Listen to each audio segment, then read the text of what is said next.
Hello, very good morning. मेरा नाम राखी है और आज हम स्टार्ट करने जा रहे हैं part number 15 of the chapter रसायन विज्ञान की कुछ मूल अवधारणाएं, some basic concept of chemistry. Part number 15 में हमारे टॉपिक हैं आणविक द्रव्यमान, मॉलिक्यूलर मास और मोल कंसेप्ट एंड मोलर मास, यानी मूल संकल्पना और मोलर द्रव्यमान। तो स्टार्ट करते हैं। सबसे पहले आणविक द्रव्यमान यानी मॉलिक्यूलर मास। आणविक द्रव्यमान जैसे कि पता चल रहा है हमें, आणविक अणु किससे मिलकर बना है? परमाणुओं से। और जब हमें किसी अणु का द्रव्यमान ज्ञात करना है तो उसमें उपस्थित विभिन्न परमाणुओं के द्रव्यमानों का योग कर लिया जाए तो वह आणविक द्रव्यमान आ जाता है। ये सारे जो चैप्टर्स हैं, ये टॉपिक हैं, ये छोटे छोटे जो थे हम छोटी क्लासेस में भी कर चुके हैं। तो जिन्होंने 9-10 की क्लासेस अटेंड कर रखी हैं उनके लिए बहुत ही ईजी होगा इनको समझना, और जिन्होंने नहीं अटेंड की है उनके लिए भी कोई टफ नहीं है। ठीक है बच्चों, स्टार्ट करें। तो सबसे पहले मॉलिक्यूलर मास, किसी अणु का आणविक द्रव्यमान उसमें उपस्थित विभिन्न तत्वों के परमाणु द्रव्यमानों का योग होता है। परमाणु द्रव्यमानों का योग, समझ रहे हैं बच्चों? उसमें उपस्थित परमाणु द्रव्यमानों का योग, जैसे कि फॉर एग्जाम्पल यहाँ लिया गया है मीथेन है CH4। CH4 का आणविक द्रव्यमान, CH4 का आणविक द्रव्यमान, molecular mass of CH4 methane. तो हम देखें कि इसमें कार्बन का एक एटम है और हाइड्रोजन के 4 एटम हैं। कार्बन का जो एक एटम है उसका जो परमाणु द्रव्यमान है हमें ज्ञात है कि 12 है, पर इसे पूरा स्पेसिफाई कर रखा है इसमें 12.011 यूनिफाइड मास प्लस 4 इंटू ये क्या है 1.008 यूनिफाइड मास किसका द्रव्यमान है? हाइड्रोजन के एक परमाणु का। तो हाइड्रोजन के एक परमाणु को हमने 4 से गुणा किया है क्योंकि इसमें मीथेन के जो अणु में 4 एटम्स हैं हाइड्रोजन के। तो 4 into mass of hydrogen atom and 1 into mass of carbon atom. तो इसको ऐसा कैसे एज इट इज रखा है।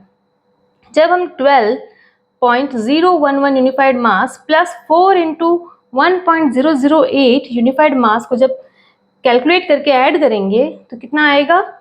16.043 यूनिफाइड मास। हम नॉर्मली राउंड फिगर में हमसे 16 भी कर सकते हैं, ठीक है, इसका राउंड ऑफ 16 है। तो इस तरीके से हमने क्या निकाला है? किसी अणु का आणविक द्रव्यमान। आणविक द्रव्यमान निकालने के लिए हमने उस अणु को विभाजित किया है उसके परमाणुओं में, और अलग अलग परमाणुओं के द्रव्यमान का जो योग है वह कहला रहा है आणविक द्रव्यमान। इसकी जो यूनिट है यूनिफाइड मास में से किया जाता है, हमें पता है। या तो हम यूनिफाइड मास लिखें या एटॉमिक मास यूनिट लिखें। आजकल की जो बोलचाल की भाषा है उसमें यूनिफाइड मास का यूज होता है एटॉमिक मास यूनिट की जगह पर। अब बात करते हैं हम ग्राम आणविक द्रव्यमान। किसी आणविक द्रव्यमान को हमें ग्राम में नोट करना है। तो वो जैसे कि H2O मॉलिक्यूल ले रहे हैं हम। H2O में हाइड्रोजन की जो है 2 एटम्स है और ऑक्सीजन का एक एटम है। तो 2 इंटू 1 फॉर हाइड्रोजन और 16 फॉर ऑक्सीजन। ऑक्सीजन का एक एटम है इसलिए ओनली 16। तो 2 into 1 is equals 2 and 16, 2 plus 16 is equals two 18। 18 unified mass है और इसी को 18 ग्राम में लिखा है। तो जब हमने इसको ग्राम में लिखा है तो ये ग्राम मॉलिक्यूलर मास कहलाएगा। इसी यूनिफाइड मास को हमने ग्राम में लिखा है तो ये ग्राम मॉलिक्यूलर मास। ठीक है बच्चों, उसके बाद बात करते हैं हम सूत्र द्रव्यमान यानी फॉर्मूला मास। फॉर्मूला मास किसके लिए यूज होता है? आयनिक कंपाउंड्स के लिए। आयनिक कंपाउंड्स के लिए फॉर्मूला मास का यूज होता है। आयनिक कंपाउंड जैसे कि NaCl है, KCl है, जिसमें कि NaCl Na plus Cl minus, KCl अगर होता है तो K प्लस Cl माइनस। तो अगर ये हमारे पास में आयनिक कंपाउंड्स के रूप में है, आयनिक यौगिक हमें दे रखा है, उनके हमें सूत्र द्रव्यमान ज्ञात करने हैं, तो उसके लिए अलग अलग एटम्स के अलग अलग एटॉमिक मास को ऐड करके हमें उसका द्रव्यमान ज्ञात करना है। जैसे कि सोडियम के लिए 23 और क्लोरीन के लिए 35.5 यूनिफाइड मास, इन दोनों को ऐड किया 58.5 यूनिफाइड मास। ये है NaCl का सूत्र द्रव्यमान। ठीक है बच्चों, इसके बाद हम बात करें 1 मोल। मोल क्या है? 1 मोल में एक स्पेसिफिक डिजिट है 6.022 into 10 to the power 23 particles. ये इतने पार्टिकल्स हैं, इतने कण हैं एक मोल में। ये क्या क्या हो सकते हैं? 1 मोल एटम्स भी हो सकते हैं, 1 मोल मॉलिक्यूल्स भी हो सकते हैं, 1 मोल आयंस भी हो सकते हैं। अगर हम बात करें, अच्छा, इस 1 मोल इस डिजिट को कहा जाता है एवोगाड्रो नंबर।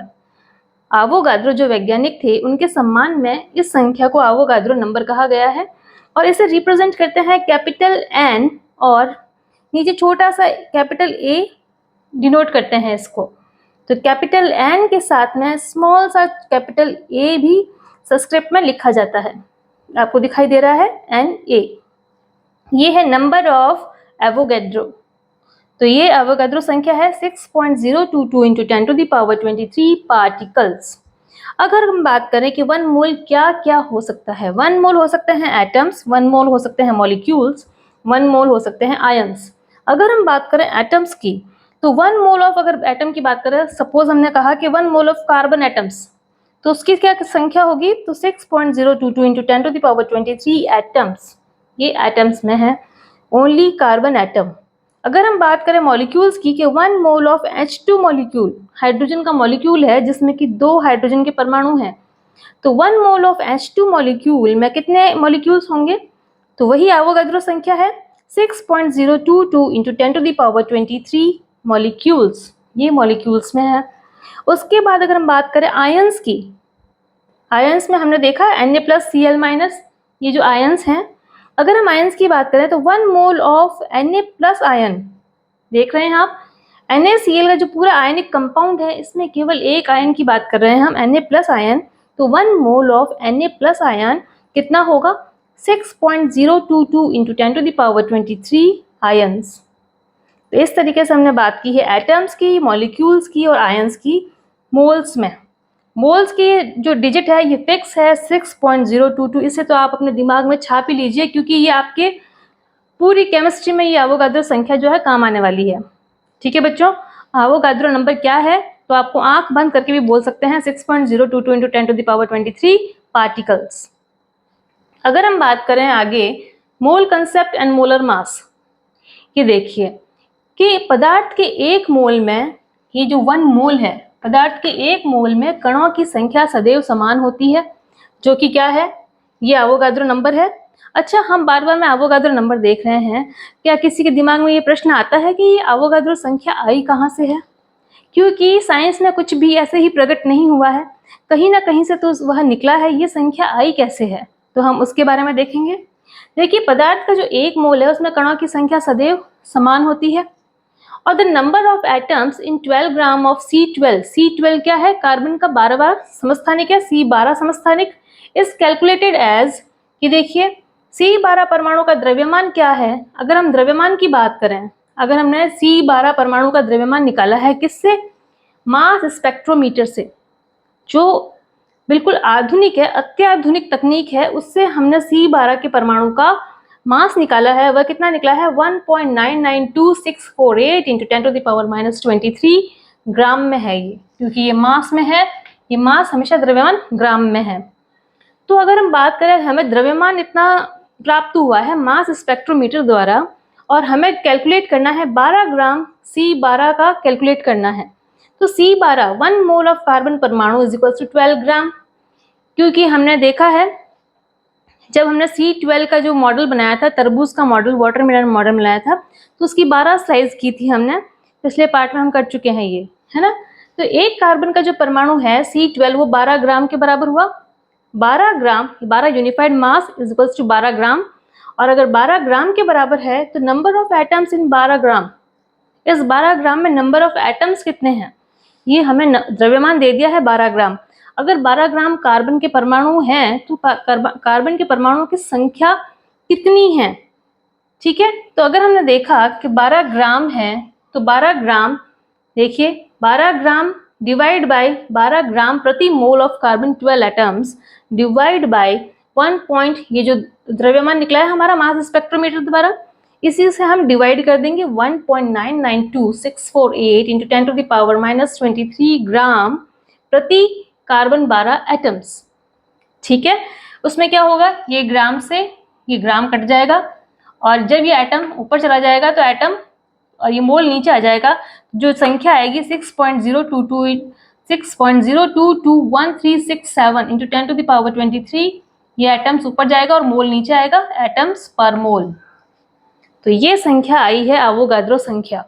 ये संख्या कहाँ से आई है, जब हमने 12 ग्राम ऑफ कार्बन में डिवाइड किया है उसके द्रव्यमान का, तब जो संख्या आई है हमारे पास वह है C12 एटम के परमाणुओं की संख्या 1 मोल में।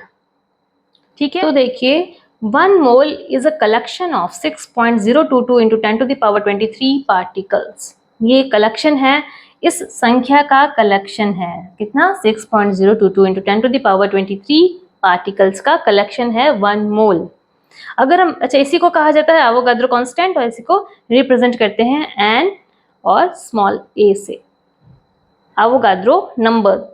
इसके बाद अगर हम बात करें mass of 1 mole, mass of 1 mole of a substance in gram is called its molar mass। molar mass किसे कहते हैं, जब वह सब्सटेंस का जो मास है उसे ग्राम में रिप्रेजेंट करेंगे।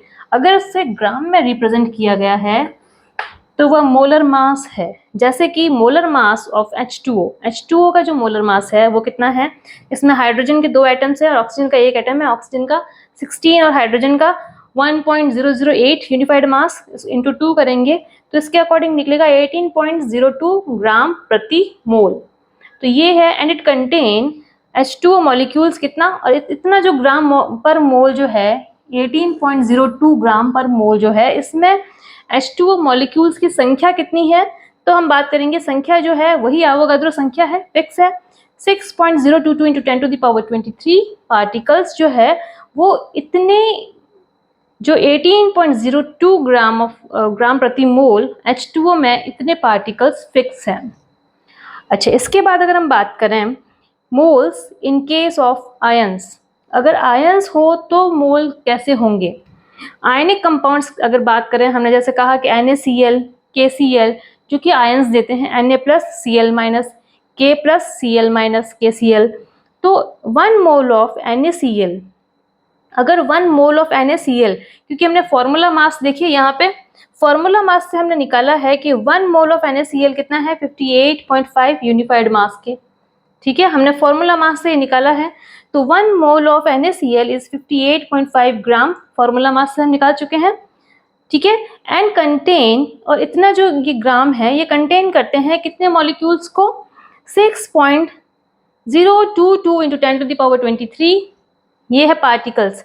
अच्छा, आयंस में क्या होता है कि अलग अलग सोडियम आयन और क्लोरीन आयन, Na+ आयन भी इतने पार्टिकल्स कंटेन करते हैं और क्लोरीन माइनस आयन भी इतने ही पार्टिकल कंटेन्स करते हैं, और दोनों मिलाकर जब हम बात करते हैं तो 6.022 इंटू 10⁻23 फॉर्मूला यूनिट NaCl कहलाते हैं।